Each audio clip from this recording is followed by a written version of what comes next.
अस्सलामुअलैकुम वरहमतुल्लाहि वबरकातुहू। उम्मीद करती हूँ आप सब लोग खैरियत से होंगे। अल्लाह ताला आप सबको हमेशा अपनी हिफाजत में रखे, आपके घरों में रहमत, बरकत और सुकून अता फरमाए। जो भी भाई या बहन किसी परेशानी, बीमारी या कर्ज के गम से गुजर रहे हैं तो अल्लाह उनकी हर मुश्किल आसान फरमा दे, आमीन। तो आज का हमारा टॉपिक बहुत अहम है। क्या शैतान आपके दिल में वसवसे डाल रहा है?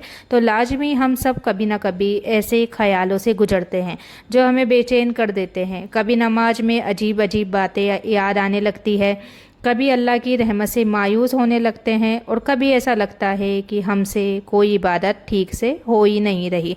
अगर आपके साथ भी ऐसा होता है तो इस वीडियो को आखिर तक ज़रूर देखिएगा, क्योंकि हो सकता है आज की बात आपके दिल को सुकून दे दे। तो सबसे पहले हमें ये समझना होगा कि वसवसा क्या होता है। वसवसा वो बुरे ख्याल है जो शैतान इंसान के दिल में डालता है ताकि वो अल्लाह की राह से दूर हो जाए। शैतान का सबसे बड़ा मकसद यही है कि इंसान इबादत से दूर हो जाए और गुनाह की तरफ बढ़ जाए। लाजमी पहला निशान ये है कि नमाज में दिल बिल्कुल ना लगे। जैसे ही नमाज शुरू करे दुनिया भर की बातें याद आने लगे, कभी किसी का फ़ोन, कभी कोई काम, कभी पुरानी बातें। अगर ऐसा होता है तो समझिए कि शैतान आपकी तवज्जो हटाने की कोशिश कर रहा है। दूसरा निशान है कि गुनाह छोटे लगना। इंसान सोचने लगे कि चलो इससे क्या फ़र्क पड़ता है, जबकि हर गुनाह से बचना ज़रूरी है और तौबा का दरवाज़ा हमेशा खुला है। तीसरा निशान है कि अल्लाह की रहमत से मायूस होना।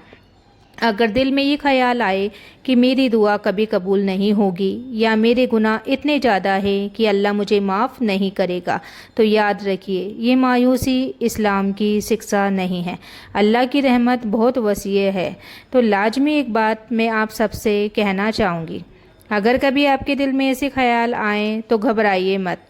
हम सब इंसान हैं और हर इंसान आजमाया जाता है। ज़रूरी बात यह है कि हम उन ख्यालों के पीछे ना चलें।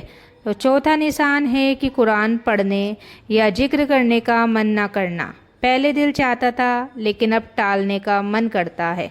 अगर ऐसा हो रहा है तो अपने दिल को कुरान और जिक्र से फिर जोड़ने की कोशिश करिए। पांचवा निशान है कि हर बात पर गुस्सा आना और रिश्तों में झगड़े बढ़ जाना। शैतान चाहता है कि घरों का सुकून ख़त्म हो जाए, इसलिए गुस्से के वक्त अल्लाह की पनाह मांगना और ख़ुद को संभालना बहुत ज़रूरी है। छठा निशान है कि हर समय डर और बेवजह की बेचैनी महसूस होना। ऐसी हालत में दुआ, जिक्र और अल्लाह पर भरोसा दिल को सुकून देता है। सातवां निशान है कि नेकी का काम बार बार टालना। आज नहीं कल कर लेंगे, फिर कल नहीं परसों। तो यही टाल मटोल इंसान को धीरे धीरे इबादत से दूर कर सकती है। अब सवाल ये है कि इन वसवसों से बचे कैसे। तो सबसे पहले अल्लाह से पनाह मांगिए। रोज़ नमाज पढ़िए, कुरान की तिलावत करिए, सुबह शाम के अज़कार पढ़िए और अच्छे लोगों की सोहबत अपनाइए। जितना इंसान अल्लाह के करीब होता है उतना ही शैतान की चालें कमज़ोर पड़ती है। एक बात और समझिए, शैतान कभी भी सीधे आकर ये नहीं कहता कि गुनाह करो। वो पहले छोटे छोटे कदमों से इंसान को बहकाता है। पहले नमाज में सुस्ती, फिर जिक्र छोड़ना, फिर गुनाह को मामूली समझना और धीरे धीरे इंसान को अल्लाह से दूर कर देना। इसलिए हमें शुरुआत में ही अपने दिल की हालत पर ध्यान देना चाहिए। अगर आपके दिल में बार बार बुरे ख्याल आते हैं तो इसका मतलब ये नहीं कि आप बुरे इंसान हैं। कभी कभी शैतान ईमान वाले लोगों को परेशान करने की कोशिश करता है ताकि वो डर जाए, लेकिन हमें डरना नहीं है बल्कि अल्लाह की तरफ और ज़्यादा लौटना है। और देखिए, कभी ऐसा भी होता है कि हम किसी अच्छे काम का इरादा करते हैं, जैसे सोचते हैं कि आज से 5 वक्त की नमाज पढ़ूंगा, कुरान पढ़ूंगी या किसी की मदद करूंगी, लेकिन तभी दिल कहता है कल से शुरू करेंगे। तो यही तो शैतान की सबसे बड़ी चाल है मेरे भाइयों। नेकी को टालते रहो। अगर आपको गुस्सा बहुत आता है, छोटी छोटी बात पर घर में झगड़ा हो जाता है या हर समय दिल बेचैन रहता है, तो अपने दिन की शुरुआत अल्लाह के जिक्र से करिए। यकीन मानिए, जब दिल अल्लाह के जिक्र से आबाद होता है तो शैतान की चालें कमज़ोर पड़ने लगती है। ایک بات میں اپنے لیے بھی کہتی ہوں اور آپ سب سے بھی، ہم سب گنہگار ہیں، ہم سے غلطیاں ہوتی ہے، لیکن اللہ کی رحمت اتنی بڑی ہے کہ اگر انسان سچے دل سے توبہ کرے تو وہ معاف بھی فرما دیتا ہے۔ اس لیے کبھی بھی اپنی امید مت چھوڑیے۔ آج سے ایک چھوٹا سا عمل شروع کریے۔ ہر نماز کے بعد اللہ سے دعا کریے کہ اللہ میرے دل کو ہدایت پر قائم رکھ اور مجھے شیطان کے وسوسوں سے محفوظ فرما۔ یہ دعا انسان کے دل کو مضبوط کرتی ہے، اسے ہر برائی سے بچنے کی توفیق دیتی ہے۔ ایک بات اور سمجھیے، شیطان ہمیشہ وہی وار کرتا ہے جہاں انسان سب سے زیادہ کمزور ہوتا ہے۔ اگر کسی کو غصہ جلدی آتا ہے تو اسے غصے سے بہکاتا ہے، اگر کسی کو مال دولت کا لالچ ہے تو اسی راستے سے بہکاتا ہے، اور اگر کوئی انسان عبادت کرتا ہے تو اس کے دل میں ریاکاری یا گھمنڈ ڈالنے کی کوشش کرتا ہے۔ اس لیے ہر انسان کی آزمائش الگ ہوتی ہے۔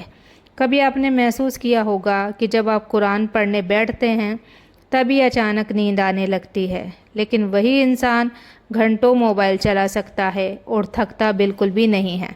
ذرا سوچئے ایسا کیوں ہوتا ہے؟ کیونکہ شیطان چاہتا ہے کہ آپ کا وقت ان کاموں میں گزرے جن سے آخرت کا کوئی فائدہ نہیں۔ تو اگر آپ کو بھی ایسا لگتا ہے کہ دل سے سکون چلا گیا ہے، نماز میں پہلے جیسا مزہ نہیں آتا، دعا کرتے ہوئے آنکھوں میں آنسو نہیں آتے، تو مایوس مت ہوئیے۔ اللہ کا دروازہ آج بھی کھلا ہے۔ بس ایک سچی توبہ اور ایک سچا قدم انسان کی زندگی بدل سکتا ہے۔ اور دیکھیے، ہم سب کی زندگی میں پریشانیاں ہیں۔ کسی کے گھر میں تنگی ہے، کسی کے رشتوں میں دقت ہے، کوئی بیماری سے پریشان ہے تو کوئی دل کے غم سے ٹوٹا ہوا ہے، لیکن لازمی ہر پریشانی کا حل اللہ کے پاس ہے۔ اس لیے انسانوں سے پہلے اپنے رب سے امید رکھیے۔ ایک بات میں ہمیشہ کہتی ہوں، اگر آپ کا رشتہ اللہ سے مضبوط ہو گیا تو دنیا کی کوئی طاقت آپ کو پوری طرح توڑ نہیں سکتی۔ لوگ ساتھ چھوڑ سکتے ہیں، حالات بدل سکتے ہیں، لیکن اللہ کبھی اپنے بندے کو اکیلا نہیں چھوڑتا۔ تو آج سے ایک عادت بنا لو، صبح اٹھتے ہی اور رات کو سونے سے پہلے کچھ منٹ اللہ کا ذکر کرو۔ یقین مانو، دھیرے دھیرے آپ کا دل ہلکا ہونے لگے گا، بے چینی کم ہوگی اور شیطان کے وسوسے بھی کمزور پڑنے لگیں گے۔ اگر آپ نے یہ ویڈیو آخر تک دل سے سنی ہے تو جاتے جاتے کمنٹ میں صرف الحمدللہ ضرور لکھیے۔ اس سے مجھے خوشی ہوگی کہ ہم سب مل کر اپنے رب کو یاد کر رہے ہیں۔ انشاءاللہ میں ہر اس بھائی اور بہن کے لیے دل سے دعا کروں گی جس نے الحمدللہ لکھا ہوگا۔ اللہ تعالیٰ آپ کی ہر جائز دعا قبول فرمائے، آپ کے گھر میں رحمت، برکت اور سکون عطا فرمائے، اور آپ کو شیطان کے ہر وسوسے سے محفوظ رکھے۔ آمین یا رب العالمین۔